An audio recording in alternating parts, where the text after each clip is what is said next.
జీవితాన్ని దేవునికి, ఇటు తల్లిదండ్రులకి, ఇటు దేవునికి, ఇటు సమాజానికి మెచ్చదగినటువంటి జీవితాన్ని జీవించే పాత్రగా. రెండోది, భవిష్యత్తు మీద ఆశను కలిగి జీవించడం.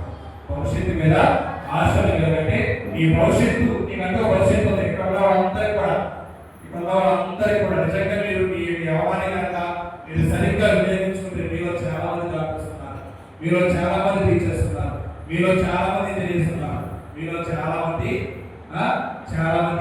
ఇంకేమున్నాయి, చాలా చాలా ఉన్నాయి కదా. మీరు కనుక నిజంగా మీ యవన ప్రాయాన్ని సరైన విధంగా వినియోగిస్తే ఓకేనా. భవిష్యత్తు మీద ఆశ కలిగి ఉండాలి. మూడోది దేవుని యొక్క ప్రణాళికలో భాగస్థులు కావడానికి సిద్ధంగా ఉండాలి. నాలుగోది ఇతరులకి మనం నిధిగా ఉండాలి.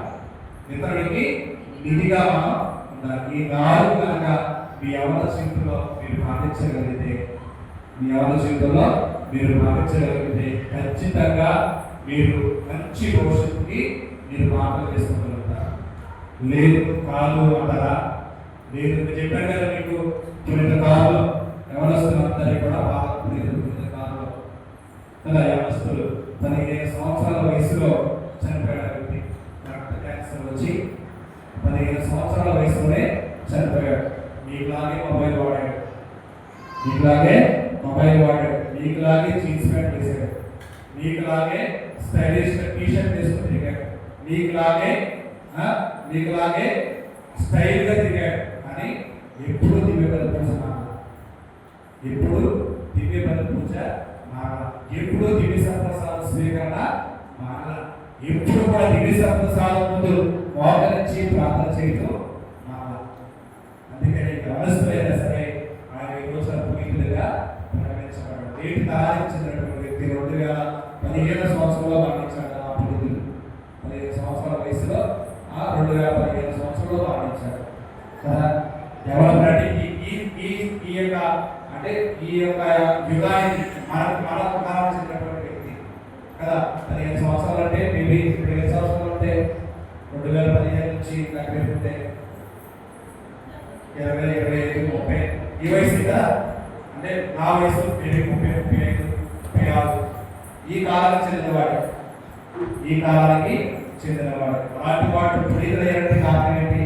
నేను చెప్పాను, ఎప్పుడు దివ్య బలిని మానేవాడు కాదు, ఎప్పుడు కూడా దివ్య సప్రసాదాన్ని స్వీకరించడం మానేవాడు కాదు, ఎప్పుడు కూడా దివ్య సప్రసాదం ముందు మోకరించి ప్రార్థన చేయడం మానేవాడు కాదు. ఇలాంటి అవసరం మీలాగా ఒకటి.